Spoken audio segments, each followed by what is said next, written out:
देख रहे हैं इंडिया न्यूज लाइव टीवी, लोकतंत्र की आवाज। बरेली जिले की आंवला विधानसभा क्षेत्र में जन अधिकार पार्टी का कार्यकर्ता सम्मेलन आयोजित किया गया, जिसमें जन अधिकार पार्टी के राष्ट्रीय अध्यक्ष एवं पूर्व कैबिनेट मंत्री बाबू सिंह कुशवाहा उपस्थित रहे।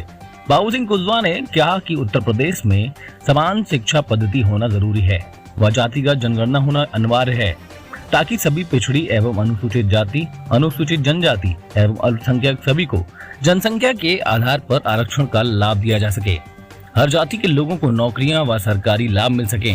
साथ ही उन्होंने कहा कि आज जनता महंगाई की मार झेल रही है, इस समस्या को सरकार को गंभीरता से लेना चाहिए। जमीन के लिए भाई से झगड़ा हो जाएगा, 1000 रुपया के लिए मार हो जाएगी, लेकिन आपके बच्चे के हिस्से की नौकरी, आपके बच्चे के हिस्से की जमीन, आपके बच्चे के हिस्से का जो सरकारी खजाना है वो सब अपने लोगों को देते हैं, क्योंकि हमने वोट देकर उन्हें जिताया। तो उधर हमारा ध्यान नहीं है, इधर ध्यान है। और वो सरकारी खजाने में रुपया किसी और का नहीं है, आपका है। आप टैक्स देते हैं। आप ये मत समझिए कि गरीब आदमी टैक्स नहीं देता। इस देश में सबसे ज्यादा टैक्स जितने गरीब हैं वो देते हैं। अगर टैक्स में कुल 5 रुपया इकट्ठा होता है तो 4 रुपया गरीब आदमी का है, 1 रुपया बड़े आदमी का है। और जो आप कपड़ा खरीदते हैं तो टैक्स देते हैं, जूता खरीदते हैं तो टैक्स देते हैं, मोबाइल खरीदते हैं तो टैक्स देते हैं, साबुन खरीदते हैं तो टैक्स देते हैं। 1 लीटर डीजल डलवाने जाते हैं तो 56 रुपया टैक्स देते हैं। 50 और 6 56 रुपया 1 लीटर डीजल में टैक्स देते हैं। और ये सारा टैक्स का पैसा सरकारी खजाने में जमा होता है। कोई नेताजी जो 5 किलो अनाज या गैस सिलेंडर या 2,000 करके 6,000 रुपया नेताजी कोई घर से लाते हैं अपने? देखा किसी नेताजी के घर से ट्रक लद के आया गेहूं का, आटे का? हैं? देखा किसी नेताजी के घर से लैपटॉप आया जो बटा? हैं? वो सब सरकारी खजाने का है। और सरकारी खजाने में आपका पैसा,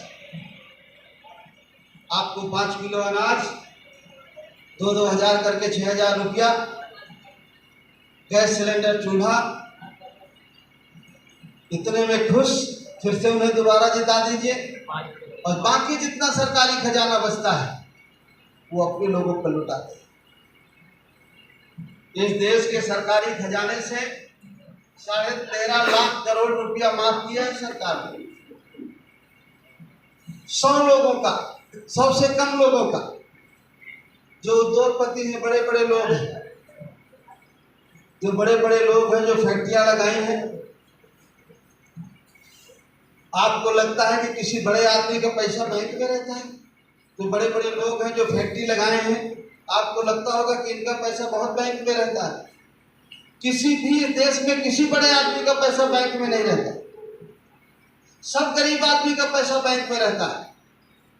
जो छोटी मोटी नौकरी करते हैं, थोड़ा थोड़ा एफडी कराते हैं, हम लोग थोड़ी थोड़ी बचत करते हैं, हमारा पैसा बैंक में रहता है।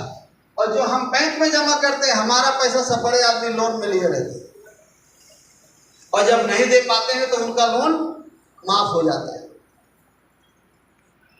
लेकिन गरीब का, किसान का लोन माफ नहीं होता।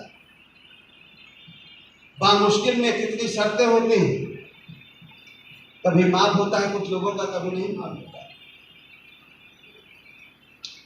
तो एक सिलेंडर चूल्हा दिया गया, मुश्किल से 3,000 रुपया का होता है अधिकतम, गैस सिलेंडर और चूल्हा। और आज से 8-9 साल पहले 350 का गैस था, 400 का मान लें, और आज कितने का है? 1200 का। कितना अंतर हुआ? 800 का अंतर हुआ। और 1 महीने में 1 सिलेंडर लगता है, तो अगर 1 साल का जोड़े तो 12×8 = 400 रुपया, कम 10,000। 3,000 फ्री दिया और 10,000 हर साल लेता है आपसे। तो आपको आम जनता से जुड़ी खबरों को देखने के लिए इंडिया न्यूज लाइव टीवी को सब्सक्राइब करें और नोटिफिकेशन के लिए बेल आइकॉन दबाएं।